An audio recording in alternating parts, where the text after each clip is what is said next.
afternoon. Today I'd like to update you all on where we stand on COVID-19. Because of the strategy we executed over the past year on vaccinations, testing, treatments, and more, we're now in a new moment in this pandemic. Does not mean that COVID-19 is over. It means that COVID-19 no longer controls our lives. That's what it means. Cases are ticking up as we thought they might. But now, thanks to the foundation we've laid, America has the tools to protect people, all people. And, as we've done from day one, my administration is making it easier than ever for Americans to access these tools. Today, I'm announcing the launch of COVID.gov, a one-stop shop where anyone in America can find what they need to navigate the virus. Free vaccines and boosters, free at-home tests, high-quality masks, and for the latest information about the level of COVID-19 spread in your community, you can get that immediately. Now, you'll also be able to find our new Test to Treat locations, which I announced in my State of the Union address. These are pharmacies and other places in your neighborhood where you can get tested, and if you're positive, you can get life-saving treatments all in one stop. We've already stood up 2,000 test and treat sites across the country. We have nearly 200 sites just to serve military families and veterans communities as well. We've done what we've done throughout the pandemic. We've ensured these locations are the hardest hit, hardest to reach communities as well. The bottom line, no longer will Americans have to scour the internet to find vaccines, treatments, tests, or masks. It's all there. And just go visit covid.gov, covid.gov. And let me remind you, when I took office about 14 months ago, the pandemic was raging, the economy was reeling, and the deficit was soaring. Most schools were closed. We didn't have enough vaccines.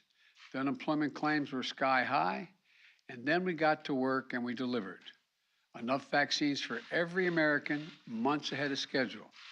Effective treatments, at-home tests that are free and accessible. Over 99% of our schools are open again. Businesses are open again. And because of how we responded, we created more jobs last year than ever before, 6.7 million jobs. And by the way, we did it while cutting the deficit, the largest one-year deficit reduction in American history. Say that again, the largest one-year deficit reduction in American history. But none of that happened by accident. We're able to do it because we coordinated across the government, partnered with state and local leaders, governors on both sides of the aisle, and the private sector to leverage every resource we had to fight against this virus. We left no stone unturned, and we were able to do it because Congress worked with us and provided us the necessary funding. But now, just as we've reached the critical turning point in this fight, Congress has to provide the funding America needs to continue to fight COVID-19. We're already seeing the consequences of congressional inaction. The monoclonal antibody, take monoclonal antibodies, for example. They've helped save lives. This isn't partisan, it's medicine. But Congress hasn't provided enough money to keep purchasing these monoclonal antibodies. We've had to cancel planned orders and cut the supply we're sending to the states. Without more funding, we'll start to run out of them by the end of May. We've also had to scale back our plan to purchase more preventive therapies for Americans who are immunocompromised. Critical tools to protect the most vulnerable among us. Without more funding, we risk running out of the supply by this fall. The same is true of testing. It took months to ramp up our testing capacity. The Omicron, we saw how vital it was. And we have enough tests on hand to weather the surge. But without funding, we're not going to be able to sustain the testing capacity beyond the month of June. And if we fail to invest, we leave ourselves vulnerable if another wave of the virus hits. Look, on vaccines, and most important tool in this fight, we're also running a risk. Yesterday, the Food and Drug Administration, the FDA, and the Center for Disease Control and Prevention, the CDC, authorized the 4th shot for those 50 years and older. We know boosters are critical to providing an additional level of protection. That's why I plan to get my 2nd booster today, right here after I'm done speaking. If you haven't gotten your 1st booster, please don't wait. Do it today. Those who are 50 and older, as well as those who are immunocompromised, can now get even more protection than they have from the initial 1st doses.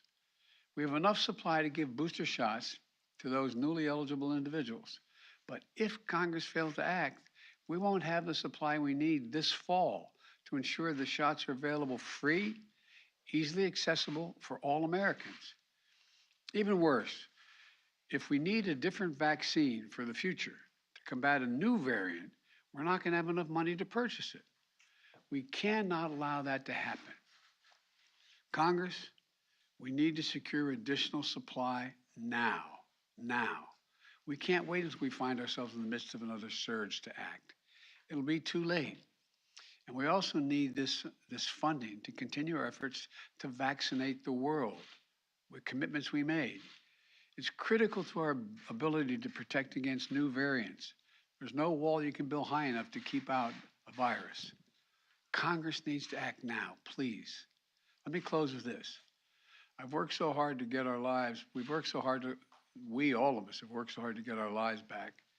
We're summoning every ounce of American resilience, pulled every lever of our government, called upon the goodness, decency, and patriotism of American people. Together, we turned an unthinkable pain into an extraordinary progress and purpose. Americans are back to living their lives again. We can't surrender that now. Congress, please act. You have to act immediately. The consequences of inaction are severe. They'll only grow with time, but it doesn't have to be that way. We've proven what we can do when we work together. So I urge Democrats and Republicans to get this done with urgency. Let's stand united.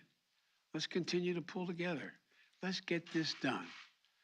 Thank you, and God bless you all, and may God protect our troops, and I'm going to get my 2nd booster shot. I'm not sure why I'm doing it on stage, but I have to do it again. Mr. President, what is the danger of Putin being left in the dark by his military advisors? I'm reluctant to comment. Can you comment on the declassified intelligence that he doesn't trust his military leadership since it is declassified? No, I can't. Provide security guarantees to Ukraine as part of peace talks. Doing great. Is the U.S. willing to provide security guarantees to Ukraine as part of peace talks? Okay. All right. Mr. President, are you going to extend Title 42? We'll have a decision on that soon. What did President Zelensky tell you about the... Recent 4 countries of vaccination will impact the fight against COVID here. What did President Zelensky tell you about... Somebody asked me about the vaccines. Which is relevant. Wonderful. Mr. President, what did you hear from President Zelensky today about negotiations with Russia? I've always thought that it discourages people getting the vaccination when they watch people get a needle in their arm. So I apologize for discouraging them. It didn't hurt a bit, and I was able to roll my sleeve up, and thank you all for Can you meet with Trevor Reed's parents, Mr. President, while they're here in Washington? They say that you promised them a meeting. I'm going to see if I can get to see them. Today? They're good people. We're trying to work that out. Thank you. What did President Zelensky tell you? What did President Zelensky tell you about negotiations?